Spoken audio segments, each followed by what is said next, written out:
popo vire ni kita ya.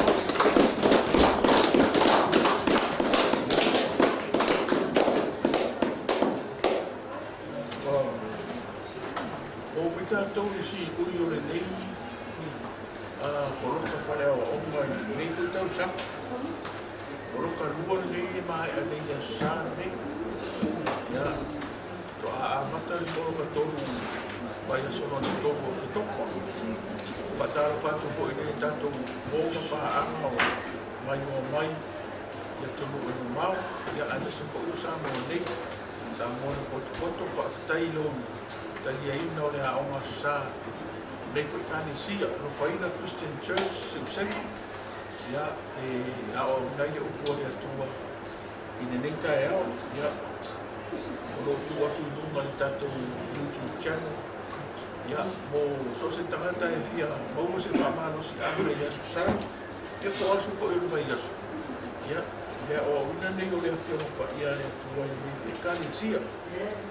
Ia, o le whaai unga la o le tato kuatari nei. Kuatari nei sa tato au au ina ia ma. Kata au e whaati tau i wāwenga. No. Ia, o le wāwenga, e reo le wāwenga muli muli la nei. Ai o le whaai unga nei o le nei poloka. Tato au ina muli muli. Wāwenga muli muli o le whamaro lo ina i Jesu o le ngungu. Ia o le mātai o iwa. Ia o le tusi mātai o muta o iwa.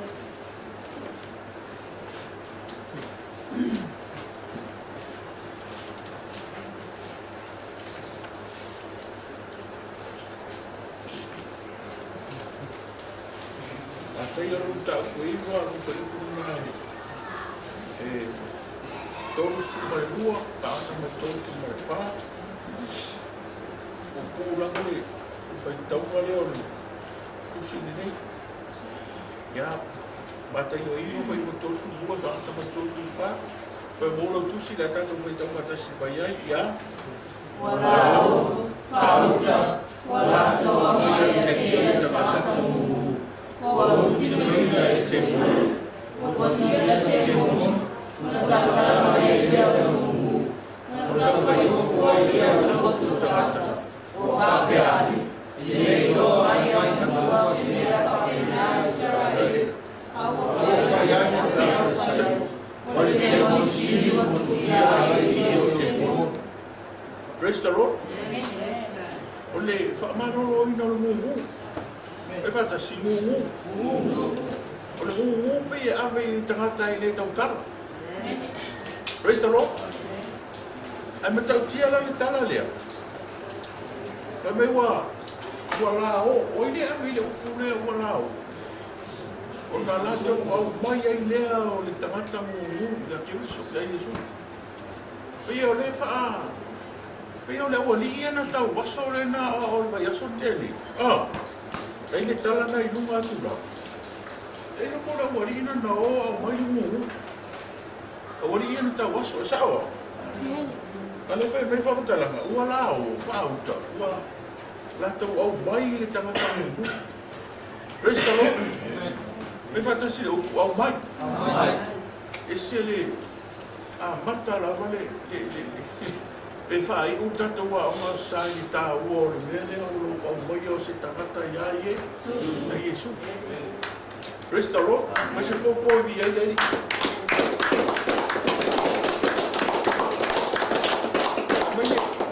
Mai le whakatalanga ua rā o.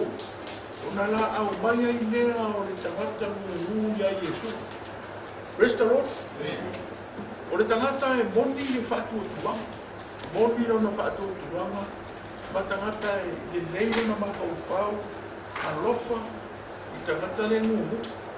Pea whapea o le awe whakatalanga le ia ua lao. O na la au mai ai lea o lato pau mai la ia. O le tunga o tangata i to rua sa whamaro lo ina i tau asu. Te le fo isa ngā ruenga sa whai e. Praise the Lord. Laina la te mana malanga sa la muri muri e Jesu la i tau asu. E le i muri muri o pupura na muri muri o laia. La i tau asu. Lo ai me wale so kusiua. Praise the Lord. O alu vai aso nei o ti ngaro.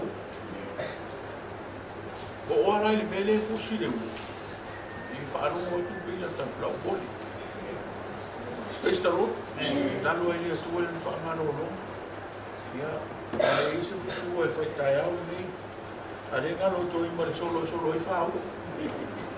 No fusi ua. No, tani whau. Restaro, restaro. Ole mele, ole upu le te whamama whaina ini. Whai upu momo, ole au mai. Whai mai ua lato au mai le tangata ngu ia e. E Yesu. Restaro. Whai tangata na o tafu. Sa e au mai a se kangaka ia Yesu. Restaro. Langa wisi kangaka na nga au mai wai aso i o lai. Ki au mai eis. Restaro. Sa ulesi ma au mai. Pa ngai nga rua nga whai e ngika. O mai ma au mai le tangata ngu ia e. E Yesu. Restaro. Kaisi ke ngofo ke vai kura ska ka au kafa pise mana o ma ke sau ma au mai ka nga ia e. Yesu o Yesu na ma dianga. O Yesu na mana o ma o mai fo. Restaro. Restaro. Ya, o te mai ni nei mai Yesu. Ya ai se no ma fa ya tu ma to ai ngai tano mai no ba avia o Yesu. Ka o mai funda ia ta. Restaro. Restaro. Ele me ai o bai, por nele ai ma me ai le mai o bai ia. Restaro. Pe fatasi o au mai. Ete au mai a se tangata ia Yesu. Restaro. Restaro. O isi e kaua kulo se tangata Yesu na manga o ngava piko. E ai se ai nga whapenga. Ari. Restaro. A yese mana o fa ko se si o fe ave ko. Fe ave ko. E ave no mai ko. O mai se va ko kamare ko yo. Restaro, ma pe o se lo ki handicap. Ah, ko mi pi. E como mai roga naka. Ole, vai kamara. Vai ki o ma. Se ako kamare, se sulo ke ile ave. O mai lo si kinga. Kinga ka o fai mene ngu. Ia ne Yesu. Ia ne Yesu. Ai le ia si ai kua kamai. E sa ro pa. Na mo le ora nga sa ki o lo. Kere fi apa Yesu na kamai Yesu a me sa kamai ngu. Ah. Ama fo nga ki ka o ka ka. O sa le se me nga o ia ai mo ai no ngu. Usa ngu ai no mo. E que la hago no ngu. O era não ia recuperar isso aí. Restaro. Restaro. O ia que mais se bom. E ele se foi mesmo na busu a me ngu e ka o ia ngu e ka o kala me. Restaro. Marca o cara no ngu. Aleluia. O re ki ko ngu ale renga fa na wenti kikina. Oi. E ele não se ia mais não. Restaro. Ko e mau ai ka ko ole. E ele o ka ko e mau ai o ko ole ngu. Ko fa ka ka ko e mau ai o ele ngu. E ko e mau ai o ka ka na ngu. O ka fa pe ga sta. Restaro. Fia no. Para o dia de sábado. É que essa foi feita. Kau ya ka yo ma o yo ma ko ka si. Restaro. Restaro.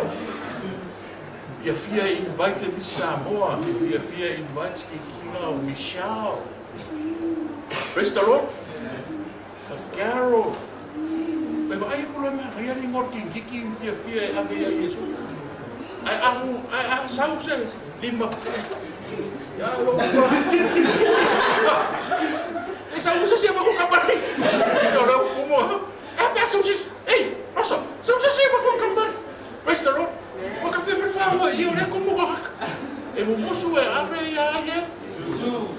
Restaro. Se fa la agua, ma e musu e ave se si e Yesu.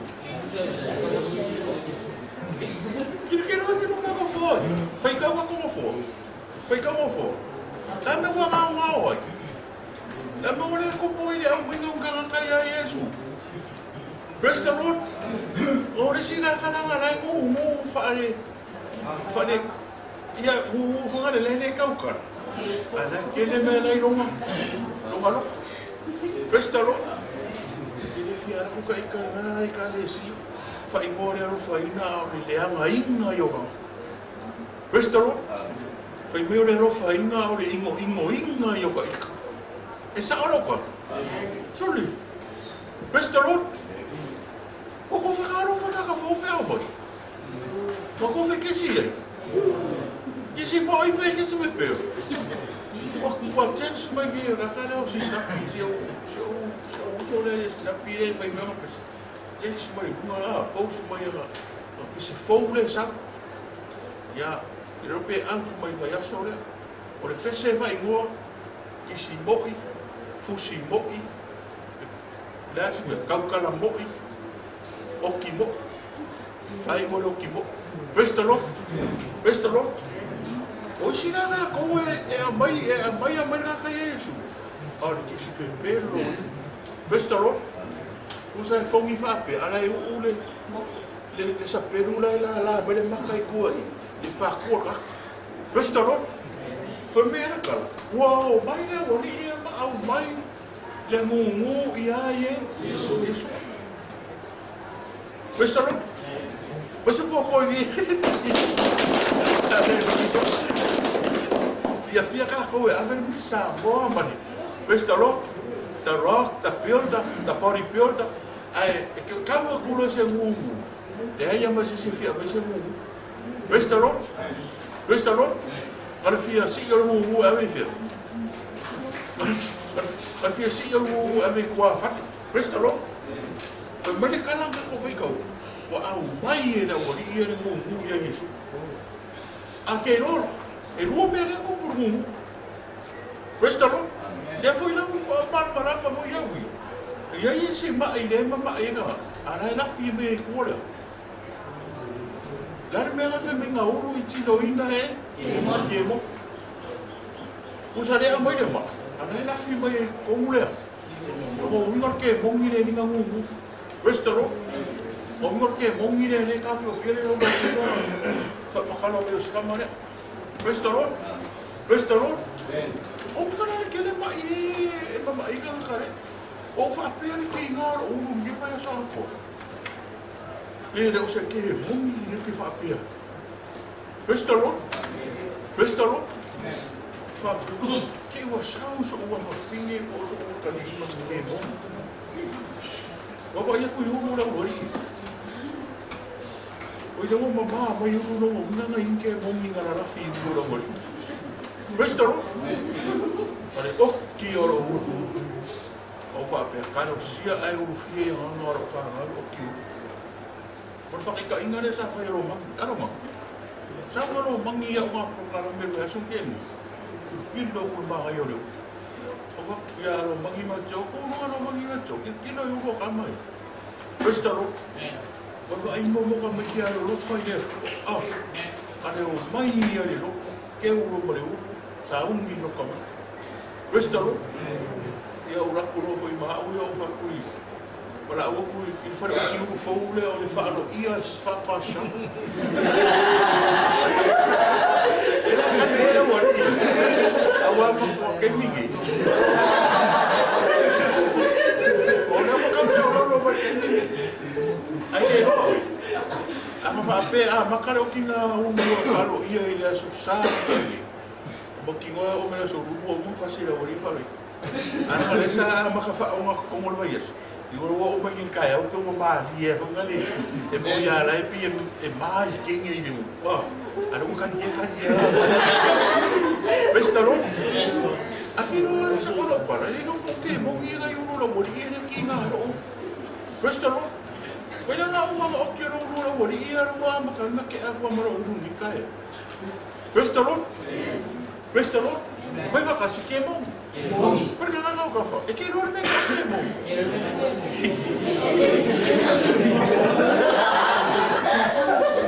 Vai ga ka fa si vai fa ma caffè.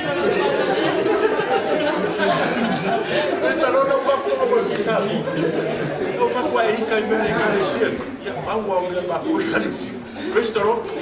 Presto, la ngalefe wa ia isi ala ya mau ke mo. Wa ia isi la mau ke mo. Wa vini mo mo. E mai ole o mama ko ai kamai ga mai. So ia su ma ko wa le ka wasu. Ai e o mai ia. Ai e o mai ngara mo mo. Ai e o mai mo mo ka ia. Atu. Uso le ave ngamar fa fa. E a mai e foi o mo mo. O mo mo ke mo ngie o le uso. Presto. Presto. Mai no ba ia mai ko ni ngora wa ki. E wa ka mo fia. Ah. Ai ko ia ia me sa iso. Sa o pinge moni. Presto. Presto. Hallelujah.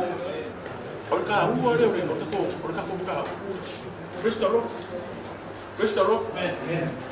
Ora ka u ko maka ore au mai Yesu ora ka mu. Ai mai lai. Mai fu ye. So lai so por fa ke moni. Presto. Presto.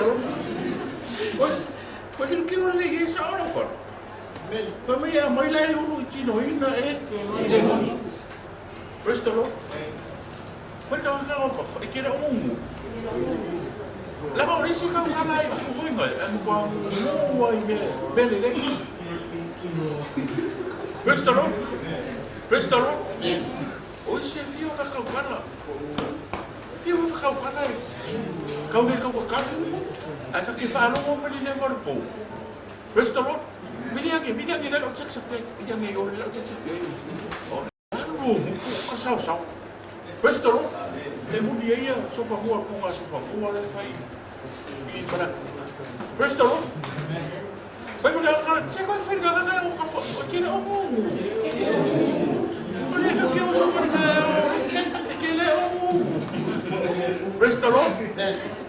Ele fai o mundo ai coi ma que bom. Presto. Vai fazer a ver não para fafa. Vai fazer olha a ver não para fafa ali sabe. Presto. Pega kasi udah bena berfa di sabo. Bena ini au mai pe ya ye. Yesu. Lama kamu la fiku. Au kala. Sau ya, sau bai.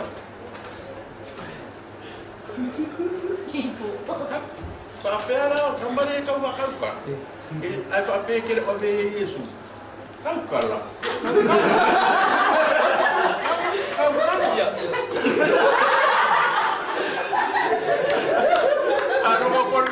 Kau dah uai, kau kalah. Aku saya tengah boleh awal mu, peka kau fakau kalah. Apa mereka ngapa kau yang suka ia le? Oh, kau kalah film. Ini fai iska kau pokok, fai ini fai iska kau pokok.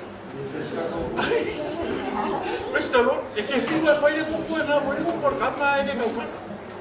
Aki apa ia ye?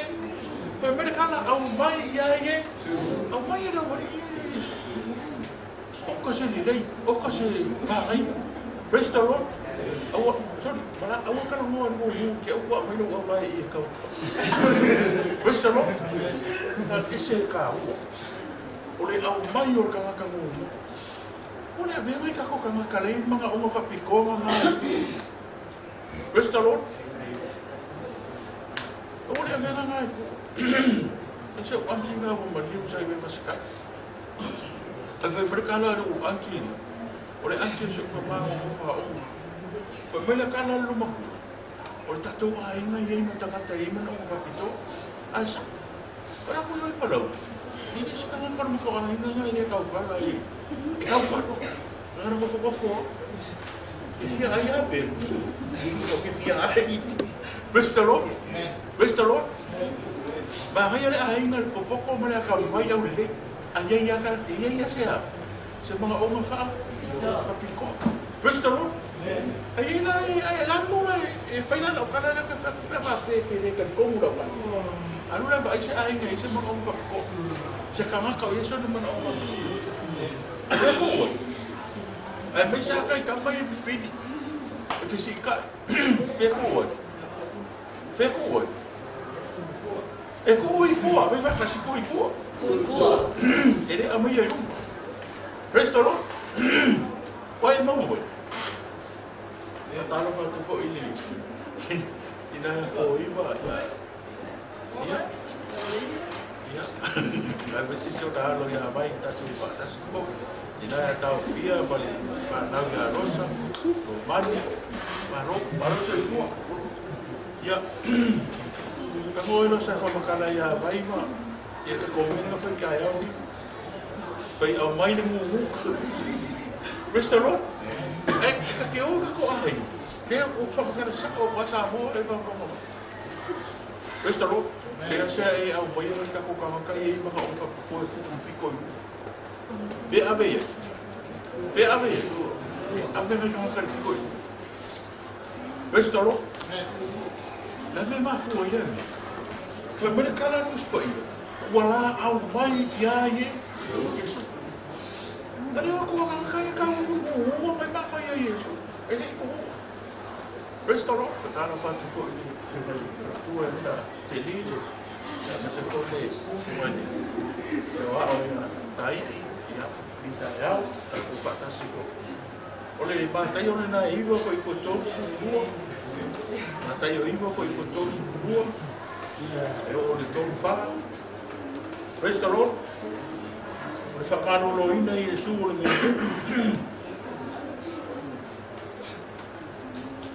Por bena ne kokolo mo ye kai oh. Ole ko e no kan kai ni manga o fa piko avelo ko ifia. Ave piko. Restaurant. Ole bea ko ora mai ko masani ka ko ai na sa.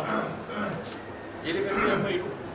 Kino o fa kai ai si afio mai a ko su over hans kai.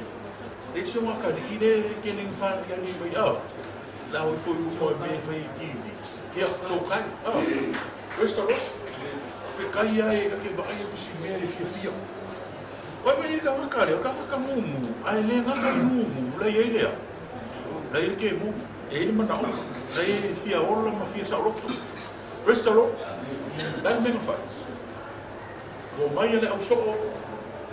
Ma ka nga ko rua, au mai ya Yesu. Restaurant, foi fata sira o au mai.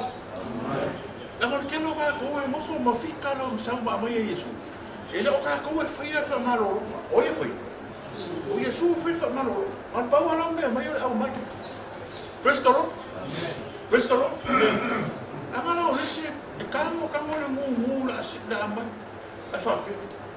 E mo ka o kara mu ka o mu o me e fai na ngare no a mu. Restaurant. Restaurant. E mo fa pe o ko. Pe na so e mo ke na so. Al mu mo so wa fa ka o so. O fa o. E mo ka o kala me fa pe. Ora ni ni ga ko. Restaurant. Restaurant. E fa ka si fefi. Ja, ik heb even ik kan mu. Restaurant. Weet je wat hier? En ik vind veel hoor hier. Dan ga ik wat ik met mu maar ja. En je zo. Restaurant. Restaurant. Wat is voor die en die? Dan gaan we gaan niet eens zo met mu. En wat voor maar fika fijn nou. Ik en je oor van maar lang en mu. Wat maar voor. O ka maka ri on ka kala se ka kala pe a o ah ka kala mai o ma kala la ni mai fa restaurant restaurant o no me o mai no va ai de ngu le o me ko ka umar ngu o me ko fa pui ma ka ngu restaurant pe fa ka singu ngu o ro ka so ngu restaurant.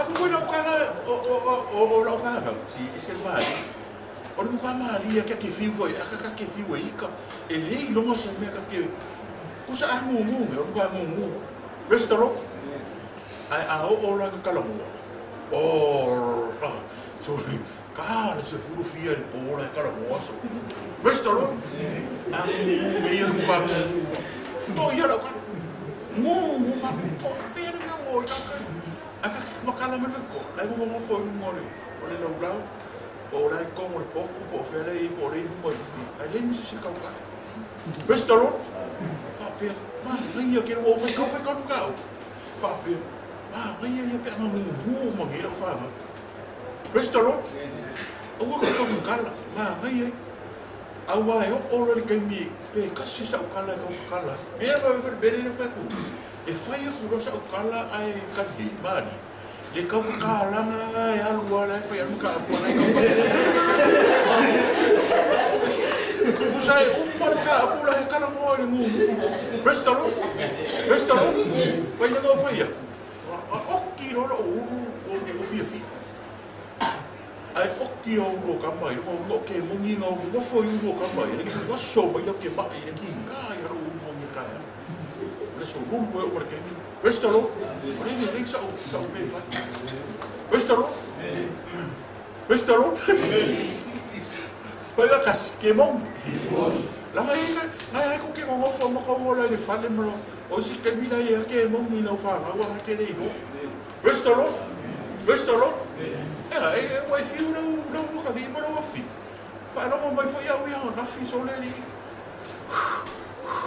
Kule ko se lo ke pa la fa si kai. Wa ole no fa fa si ale o. Ai ko mo se fa na wo. O so ki se ke ma ma. Restalo. Asi ya. La ko wa se la fa si. Ai se ka mo ia. Ia sa o mai fu o ko se ke mo ia mo fo. Restalo. Se na ke aka mai se e ke o la le o la ma le ke o la. Restalo. Ai aleluia. O ia o na para pero o ko le alu mo lo bika. O ia ika alu eli la por ka Restalo. E che come fa a baiare che fa che io. Vai però io ho cosa se che. Restalo, fai fa casi, le vai via un caffè. Vai a caffè però è che è buono. Ma tu fai pure lei e vai su che ni cacao poi. Pure lei e cacao poi. Poi c'è poco viene. Restalo. Kawai ora ka kau. Ora ku le aso mo fai le ora ka po ai ma ya sore ko mo ko costa. Aua me fai se ka koki. Ai. Restalo. Ka ua ka ko ma fuka ka wo ka fifi. Restalo. Aua no. Sai me vai. La kau. Ya kwa. La no ku. Ku ai o le mo. Ana ko ai o le mo. Ora so mi po fai ka ko se ma ai le musica. Restalo. La fe ani mo ke mo mi le mo le o ai. Restalo. La ma ke no skai o kana fai ni se ai mai. Esa o ka fia. Lo so. E ora ko sa mo sia ke ai non ko o e skai. Ko vai se un ki ha ro ai mai. Você pode vir ali. Aí eu passo um pouco. Aí eu acabo de esse cocô minuto só com o cabo. Restalo. Olha cá, olha como cá. Lanca que olha aí, a macaca fica por aí que bom. Restalo, mas ele era cuia, pô, e vai lá que fer o aí ele lá é o cuia. Lá ele mama, olha que bom, olha por aí a rua e a macaca. Anga vaku me po e vai kau fia. Ia mo le faro mo lo mo le mo ka. O le mo ka. O po le ora. Restalo. Vai ka mo mo ka o po ka e ori. Vai ka mo. Vai mo ia me mai uma se. Pe mo ba ku mai se ti. Vai well. Ia fai ka ni makara ka ka. So mo vai. Ava se po ni. Restalo. Foi para casa, ao mai é isso. Eu quero, ao mai é isso. Quando ele vai fazer, calhau. Quando calhau vou calhar, vou calhar, ao mai não já. Isso. Restalo. Vai kuanga e o kapapa losi na o mai fora o mai kapapa losi va por moni. Vita o se fa no la o mai fora o fora dela. O fora o papa o fora moni. Só se vai no fora.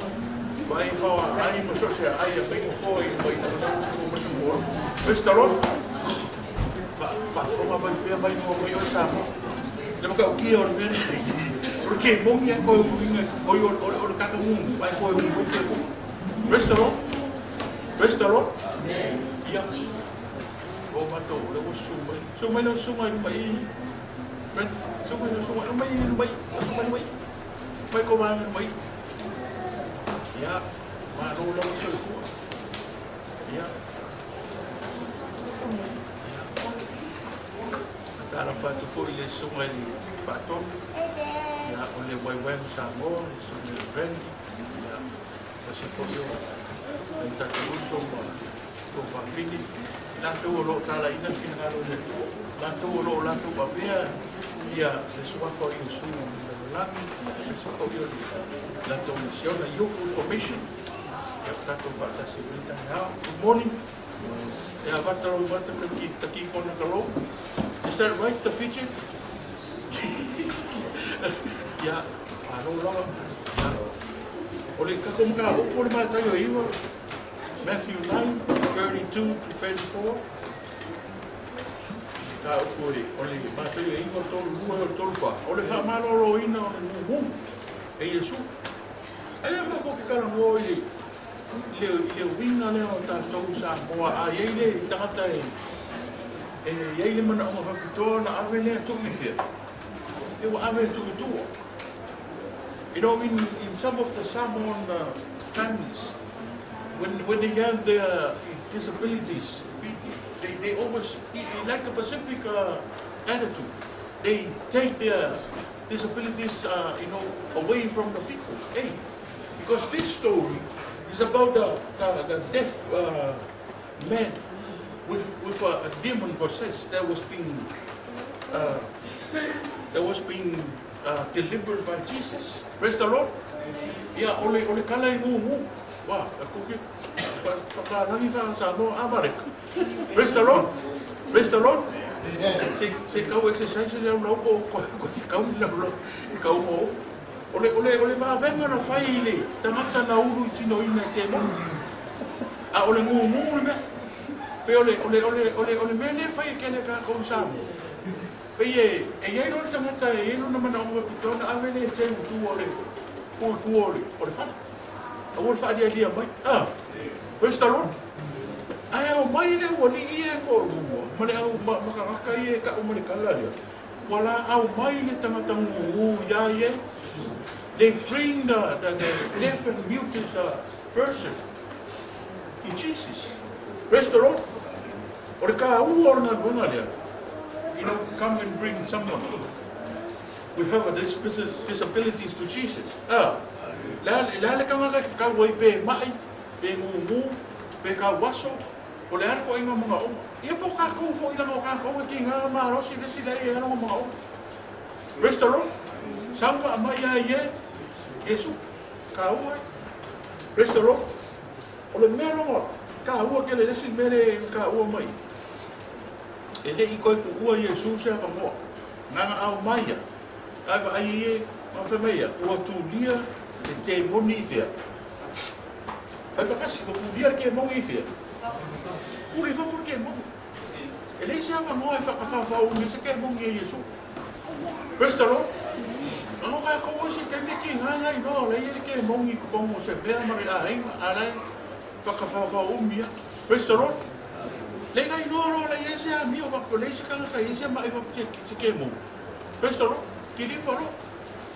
Prestalo. Kau na gona fa Yesu. Pa venga ka kulia ko ke mongi kau kala lo marka. Pa fa kasi total. Pa kasi kau kala. Kau lo mai kamaya fa sa bo. Dia. Kau kala. Ya fa li wo ko o fa fi. Yo fa li fa fi ko ko le lavana. Restalo. La lava me a fuga como café mi moro. Restalo. Amen. Kui kafe mero wafu ale fwa konu nga. Praise the Lord. Hallelujah. Ai nga fa mai vaku lai u ke mon kuri lo mo ke mon.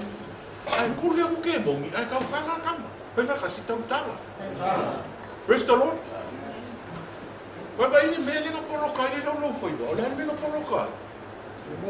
Porque mon. Lo mo minga se palau. Vale o kamare ora kiki. Ai caro! Praise the Lord. Praise the Lord. Bela nga, langaw sika kira lola maifai. Pega kasi la maifai. Ano mo fa makala ku la makanga ko makao. Ngai ka ke ola mai sika ka mo kira iro. Aka kala mai ngai o kangi upu. Kasi lawi mas furu do pokas. Praise the Lord. Praise the Lord.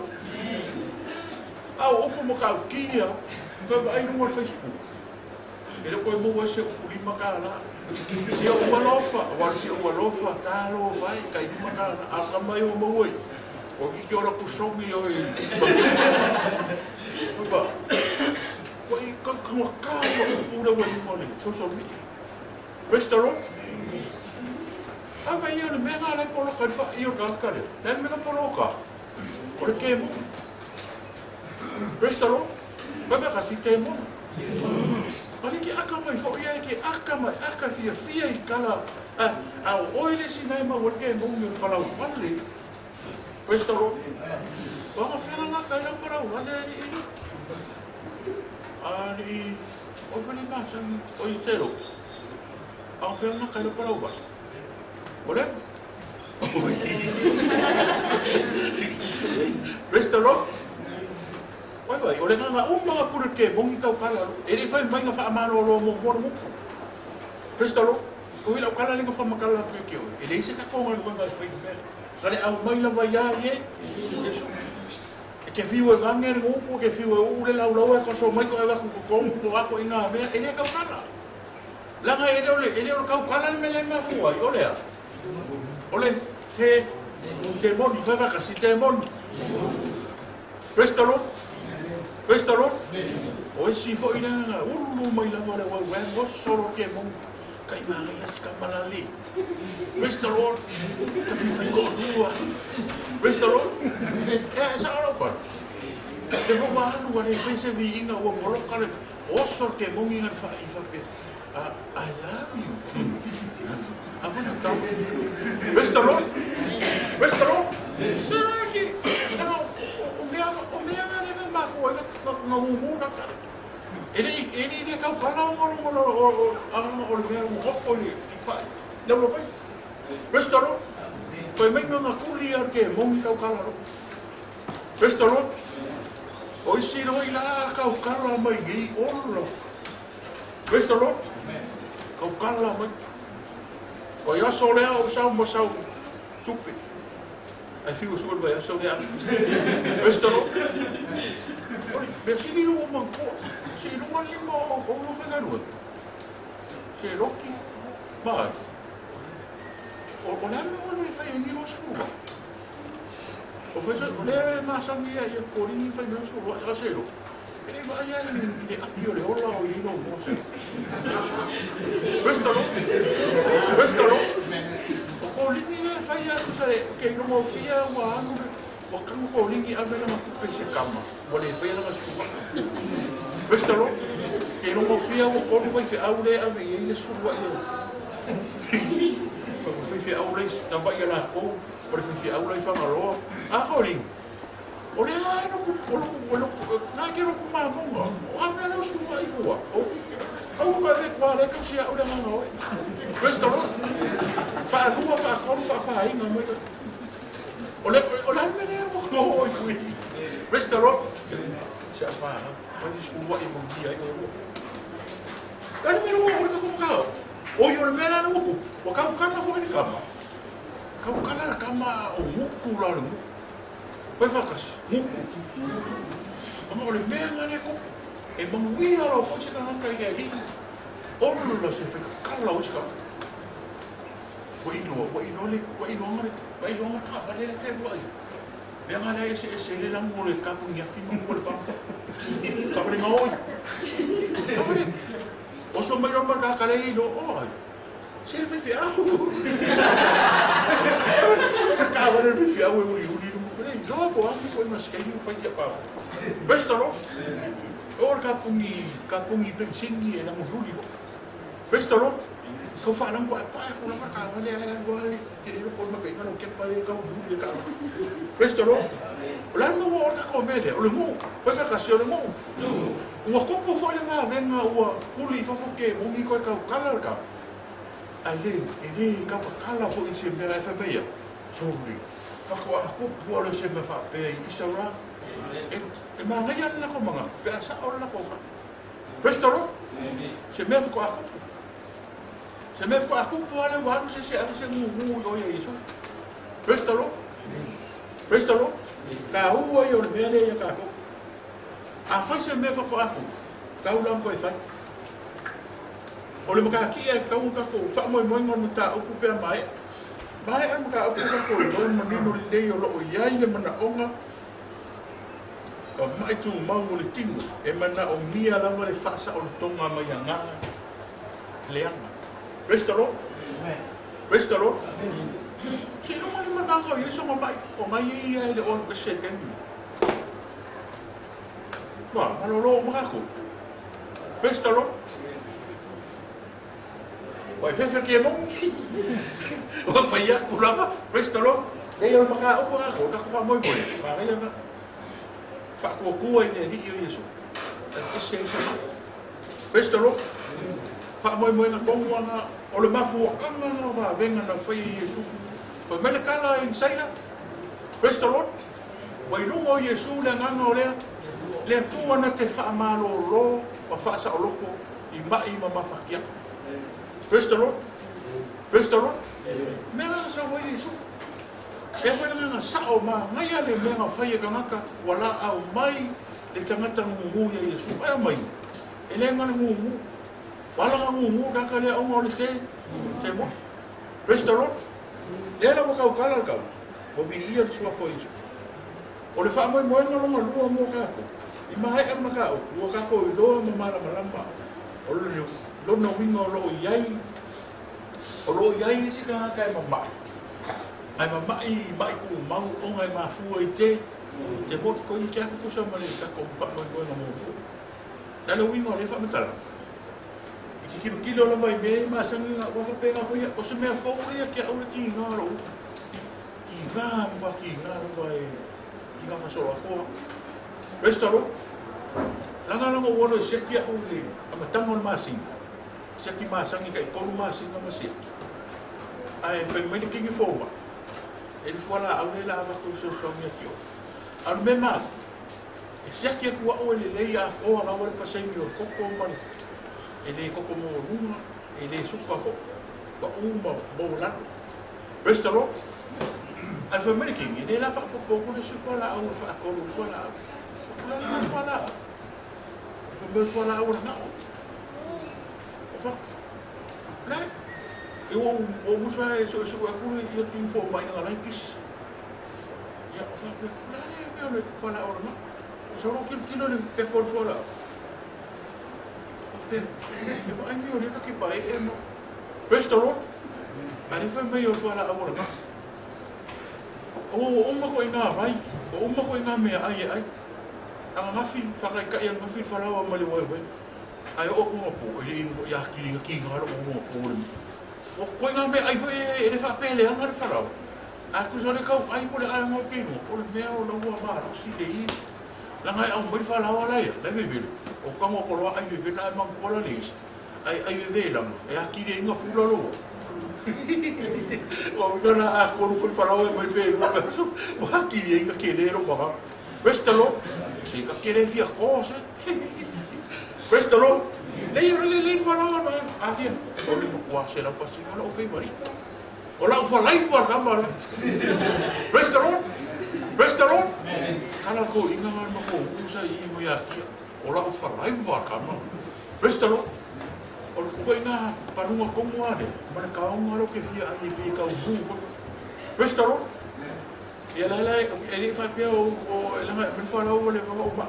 Ai ama po o man falang ko pero wali ko awala mi ko tamo se mai kasi ya o fala wala ko abor mole se o fala que o us que mo mi ko restaurant hallelujah ka o ai o meno ko mo o meu mai e que ka foi lá o ko e ka o se tire fo ba a foi ele por fo ba a como ba ka ko o le se que ai le ro ba Masih akira lo ba iro ko.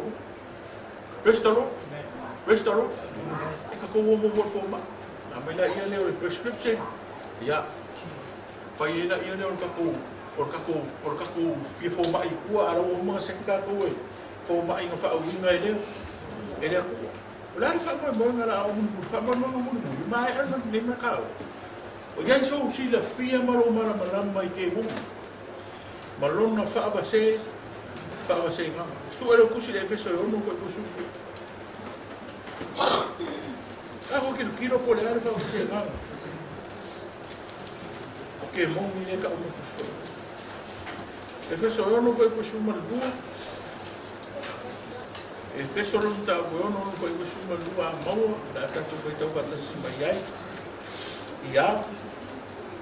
Awata to tele tau matata. Awali sili fai ule mali o le po uli o le le rama. A toma le ama i mea o le. Nan fa se nga re. No mua ore. Ali sili. Suo ima. Fai ule. Tiko i fo ima. Ia ai muri le. Amanga le ama i mea o le rama. O ia nga maros. Da sulo. Oi vai na malo se dei aí. Tio le fa solo cuidado, ah. Ka ko ke le tau mata a oli. O di si. Olha, kama malo rosinga. So oi fo ma. Fai ya o que quero que fai pule o ia na que vai com ai e que eu a me vesti ka ko fai. Restaurant. Ma li o le poli. Oli. Ma nga le anga i mea oli. Oli nang. Como vinga pico i lalo le mere. Restaurant? Restaurant? Ya, nakakala kiki. Ah.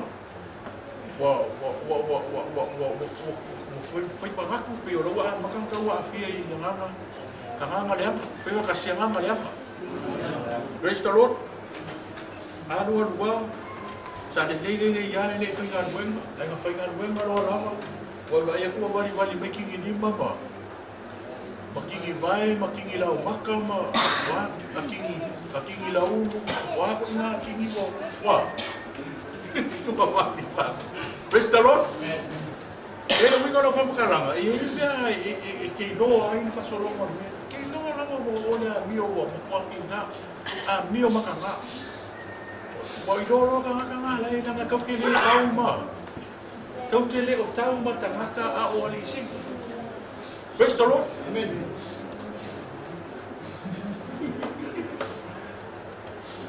Porque o kau makanga. Ele se kau o fai so umara, a o le tau ale fai. A so umai ke ala mai ai.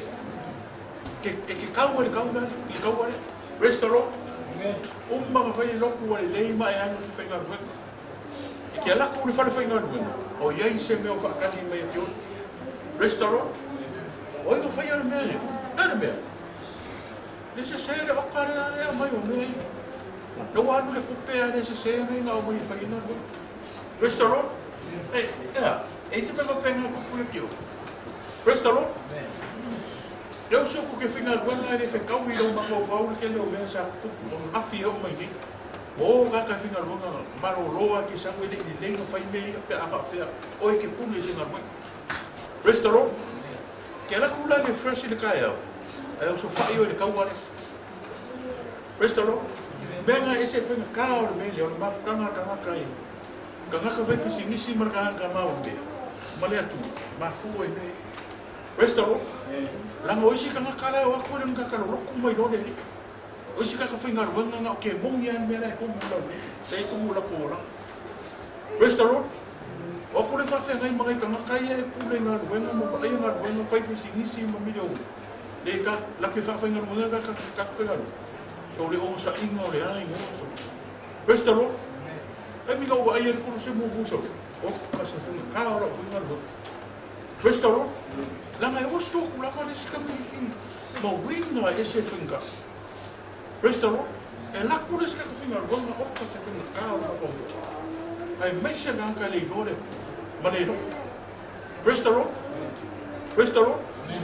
Porque a ua ngor mele, ia e mana malama de whakapase, ngā ngā o mo, ma mea ko, ia rawe e inga i oi.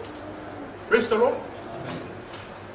Ia nganga le anga, a toa ma, maka mai le sili fai pule mari o le mena ko mai le mena o wanu e fa mina sa fa ora la ina sa fai o ya i ke me le way fi restaro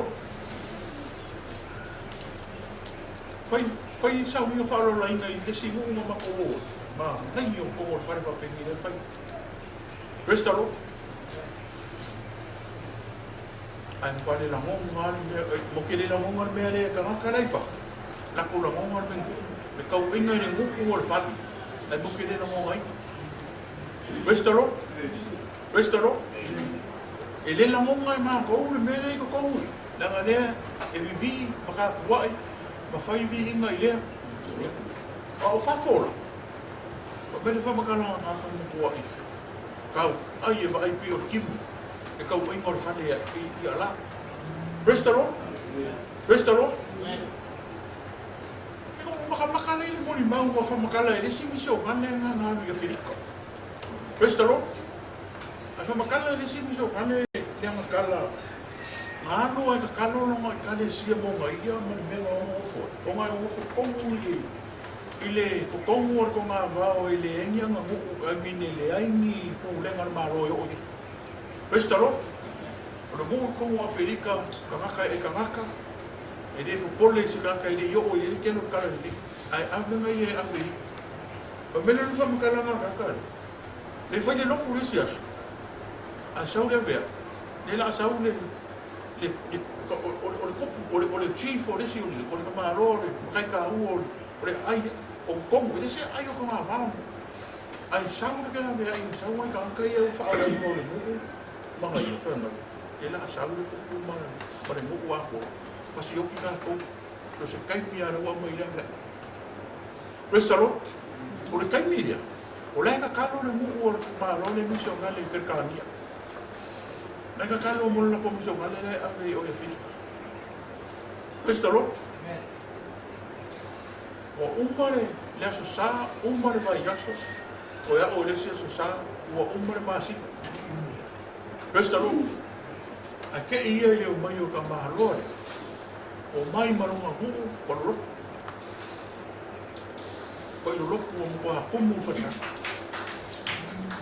a ka mahalore pule ko mo le ku o ia mo ka a maka ka o mai fo ile afa ko lo balava ka o fa finge fa me ka vai me ye o susu a ke lo ga ka ke mo avaku ia na palava maka maolo ka le mu fa ke sia restaro o me no mala kana ka mi so ngane ne no ke ia no ka fa mai mo ka lo interview ka ma lo no mo mara ka ma lo ka ka no mara ngana ko ka usanga ko sui mo ka ko wa isui nga ko ke ele baro afi fa mai no mala ka mo fo ka ma lo Lasa, lani nga ni ko leo mai fasio ki ma ko ya so mai kai mine ma.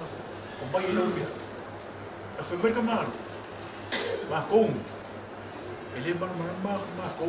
Inisa ka ma ko. Ma ke nga ro mai nge. Na maka nga ma ko ba. E ei va se ngo me ia mo ke ora fa kasi. O isika nga kai le ni king. Restaro. Ano mo winga me ia nga nga. Fa me no marka na ma. O fa va se ngo. Mo ke waku yo la fasi o ke o e fale le va senga na ka restaro o angelu o ka maka lo mo ko yo angelu o lo no fe o lo e sa un dano ya angelu de ma ko restaro ni finga ma ko sawa o ka maka fo ila o va ai ya so e fa fo ka maka mo ke o ma ko restaro Nanga mako me mai ai. Awa kuro mga kai. O laso nga mako ba ai vave. Mako ro ai ke mongi mga ngalanga nga mako wala vakas. Mokil ilo mo mo lang nga ngule mako wala ilo ba ko sa kana hindi. Restaro. Dami mo fa makala kana. Ele se pero kana ko spo ye fa va se nga ke mongi ke wa fa pe mai ka alo. Lan mi na ning ke mongi ka male mo. Restaro, a whai o ngupu, na hofo i kemo. Ma fua i lau tau, lau kau ka. Restaro, Mafu e lo papa. O le songa ka ko ke o me le songa in ka o ku. Questo lo. Le mo mo.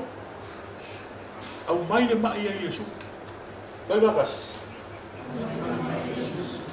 Se o el polea o el ma.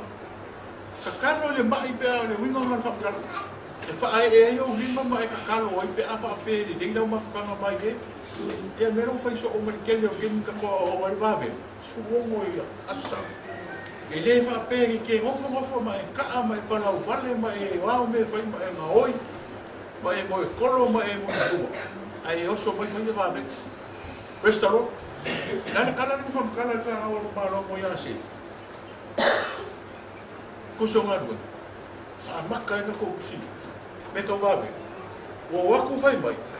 Ile suafo e suoro kala inga e Paulo mala wa poskolo baku ki fa ya kurvenga o so merke mongi fas e saro an kala inga ko fika uo kuso ngar e fa ya kura ko kala nga e ke mongi fa merka na kuspa ia o nga so la ile o le o nga so la ile o telefono vestaro al fa kaskel mo Kero ai ka ano i meio ke mo tawa ngar me mo ole o kere mo fa le ngam pe ale ese no mafutanga mai Yesu restaurant ene le o fa kala ke oi de kendo ba vino no fa Yesu ele ka ano se sin fa ngor me tawa ale me no fa mai au mai e mai ya Yesu a fa ele o le no mafutanga mai Yesu Dai ila ko inga makaka kalo mo ma. Dai ila fa manolo ma inga mai le ko le ba ben. Amin de me arofa le nga pa o le fa manolo ma. Prestaro la ko ki kulia ke mo ifa. Ka ko fa ka si foi mo le uso le Bible. O neta ya mo kala mo ai. Ile fatto le tua. Le ka fa it's heartbeat of God. Le ko fa ko ro a maka ka ko ka le sia ka o. E wei ka ko Ako faku nga ko do sa ba. Ako ko fo wa ile wen wen. Fo wa in so ngani ba mi ka so so. Maka ko fo wa ka ko ka e mga mi o i fa le mai. Ka ave le mai fa le mai. O ka ko le afa ka ma o ka mai as. Au tinao tinayas. Au le ko vo o le ko yes. Restaro. Dia foi dei ka ko mission le fa so do kasi fa le ai na ni fa. Ele ficou a casinha, ele se fala que faz morro. Restaurou. Ara não vou pagar nada não. Ara me fica com o ia férica. Aka com o nem fala aí me aquele o me fica com o que já não. Restaurou. E que ele o kako o faz pui. Noi. O seu canaca. Morivu. Restaurou. O leleu. E ke le ale ai aru min fa musimo o ko mi so pula fo mo e ka mo ilo ke le ilo le la ga na fa ga na na sala ni mar malamba ye restaurant dai o mo ke mo mi ma mo fo ke mo mi le o la ma ko riska ba fo nga ni fa mo so ni le sa bueno ka ko le so mo au mai lo mai ya ye so lo kusi ma ka yo e ba e valu foi pesu ono sufit. Tayo nung tao foi valu foi pesu male ono. Matthew 8 verse 16 to 17. Ya, ito mo yung sa mo, ya. O yafi. Barato o ya keio tangata o tele o tinoina e temo. Ona ia tuia ia o mama na kulapa. O whamaroro i na fui ia o na tō umana mama. O na tau nuku e mea o tuku e perfecto i sai. O whapea mai o ia lawana na veina o tātou whaipai. Mana tau hawe o tātou ma. Kristaru. Amen. Mea. Mea ka awai no sa ma mai no mai ai e. Ko moli ai e suri mea ke a whainga ai na mawhakia i o mea ngai vai ei oi. Kristaru. Ave ia Yesu. Resi la ka kai ni mar mai mena de ave ia Yesu. A fai le ka ko sa hina ia sa. O le ke susu mai mo moli lo mai ia ye Yesu. Praise the Lord. Awa o le upo le akua, whai rau le bi inga i getu. O le whai unga e whapea, o le wala au o le whaorakanga po le wala au o le whamalo, whamalo. E sini aku whaifia, a o iai se mai, a iai so mana oma, e kukusa le mai malea. Mana o, lo mga o ke mano ro. Praise the Lord. Ane ne whisini aku le keno, o aso anga lo whakungungo mai o kerei rope ke mai, ke wha mai, o kerei rope le akungungo. Praise the Lord. Hallelujah. A whai ke mai, si i runga o lima, o ai o mai ni nei tae ao, o ai whai o Yesu no mana o. Da se meo e mga o se kupe, se kaavali, se pali, se whamua, se ngarwema, se awangoa i se mea. Praise the Lord. Si i runga mai a Yesu, sawe au mai a Yesu. O ngā uka kano nea, kano, o whae e lima, o whawhiroa i le kua o mana o. Ma mai nei e kale siani, e lua whasu, o le mea ngā whai mai o ma tempi. Lango lango luenga whare a nganga ngā kakana. Praise the Lord. Kano mo oe, wanu i tinai a tā whia, whai mele nisi o sanu whanau. Praise the Lord. Ia, sawa ia Kero, o ki Rita, o Sarota, o Mani, ia sawa o leo ngi ila nai. Oh, ene ne umanga memorize la ngi ila tira. Angana o po iwa ia, po iwa me siang kamanga o vai sa iai. Praise the Lord. Ia lo koe fo ila vai kua, koe fa fo ila kalo ila vai kua, kalo i fo ia. Sunga ia Mikael. Eka ko kamo Mikael le. Praise the Lord. Praise the Lord. So se mea ke aru waifa merkana na mau, na iai mose mane au. Perfect. Wa mau ma. Ia, lela wa sau vai le sa ia se Oscari. Ia lela kan fo ila ia vai le Oscari. Praise the Lord. Ia, aru famia se no fa ma se ma ai no ua o le aru fa i so tina. Praise the Lord. Por ka kana na. Ai a fa ia ku me ai mo fo mai ku. Hallelujah. Praise the Lord. E rina monga e Yesu no leo ke fa leo. E ke kau kara, ma e fa pe mai. No. Si nunga lo rimo ba me ngani nga fa si nunga limo wa fa ya. Kau mai no manga o e ke le kai esa. Praise the Lord. Praise the Lord. Eu peo ko o riso fingina ma ko. O fa ngini fo ma inga ma promise keeper. Ah. Eu no ko, vai na ku sino ma ko. Por Waula, le whare hua mai a kakakai. O whea fo mai mai Amerika. Ia, tauru lo makua fo mai a waula lau fo ma. O e so ngase. E musu ma sisko ko malu karinga. Taru mai ka maka. O ngase. A mai kako foi her kamare so mai e ko pipino karinga lu. Ala e foi me ko so. Usa la le fa Roma. Ke ora mo mai isi whare ni mai. O e ua mo ke e ua walo makua ku e rukani me. Kakula Roma. Mai, e so o maroka o i lafa.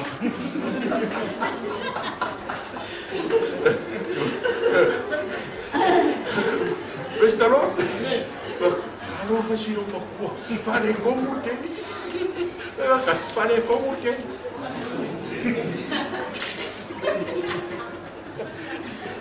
O mai e ke maa whare ni uwhoma. O mai ku ngā man maka o kia.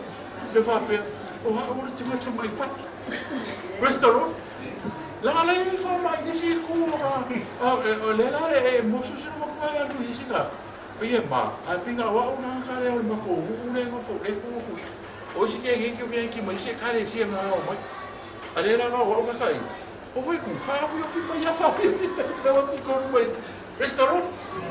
A fa me se ko mai o kari ko ko. A fa ko fa me so o fare ko mo le lafa. Pe fa kasi lafa. O le si le fare ko mo lafa e le. Hallelujah. Praise the Lord. E que vai igual. O lunga o praise the Lord. Ule kala fa finiro mi ni ka ora. Praise the Lord. Ai fai mako me ai le si so a lau foi au foi ke vingi. E ngoi a skoki e sa mai o skoki fua lau mai vefo. Foi ai. E alu ala ko kala fai me ala kala mo asko. Ia mo ora vai nga. Ia ala ko vai nga fa me ka so mo. Ora me fa ka mo me ai fa ka mo me. Praise the Lord. Praise the Lord. E oi kisa ai kender me ai ki oi. Aleluia. Pai oi ke oi pio ka mai ki nga do su. Kami ki ko arua hona pi ko va ka ka po rendo mas ka mafiki. Usala le anus ka mafiki a ve rendo keni. E le o sunga ni so ale ai. E fa ka ingo ro kan. A wo ko i oi ni i fa do ki. Ko sa fai ko ar kala rendo ai oso fiki fa ka ko rendo o le ka sera ka le e oso mai le ni fiki wa pe. She's having 3 cars. Praise the Lord, he's having 3 cars. Like, oh my God. Ya, ole ki ave va ali.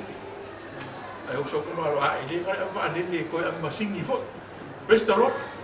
Ale le ano ma ia ore. Ai le ni bale na fai ino ko. Fe me mo king. Ui, ale asi la. Ai fe me e kasi ko. Ai fe me fiki kasi le ko ni se furu le mu. Amen. Praise the Lord. Ave se pace me.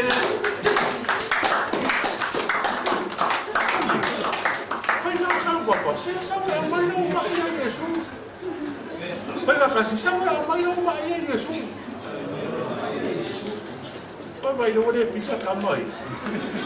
Waku ora vai na ur fala o de pisa ro kamai. Praise the Lord. Praise the Lord. Lemo e ora mai ora mai. Pe la kiki pe ora mai ya mai pe Yesu. Praise the Lord. Praise the Lord. Ole le so ngano mo ka ko. Nada que mira hoy, olha aqui. Olha suafo Yesu, olha vai fofo. Vai vacas, olha suafo Yesu, olha vai fofo. Suafo Yesu, olha vai fofo. Olha ngado ngai tobu vai ko limba e olha vai. Que ele vai dar. Olha vai fofo sibilia. Praise the Lord.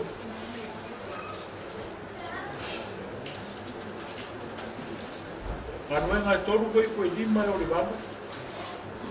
Ngano ngai ta ko toru ko lima o le baba. Sita tu ko ta wata sia. Pa ie ta o se me mai atila. Pa ie ko no te. Ele esa na radio sa ko. A o le le ta. O ya ma de ya tsoi.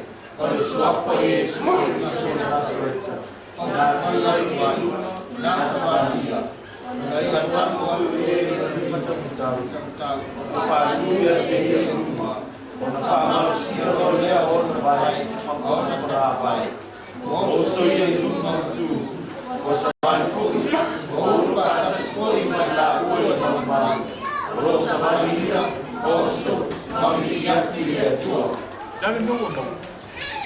Pag-suwafo yung suwe manuro ako ito. Praise the Lord. Praise the Lord. Ele esse se sua pa. Ele só uma morua ao mai no mai Yesu. Longa lua. Ele sua foi Yesu o vai po. Ai fa po mai sa mo nei ko tai. O mai no mai Yesu. Ka ua ya Yesu. Oi ta kasta mu uruti no ina te monio le ale mano. O mai no mai Yesu. Ya família tele de tua e de Itaia. Qual foi isso? Matou o io e também falou. Matou a nossa faz no fogo de Itaia. Foi até o ilo da vida. O no Jesus. Amém. Amém.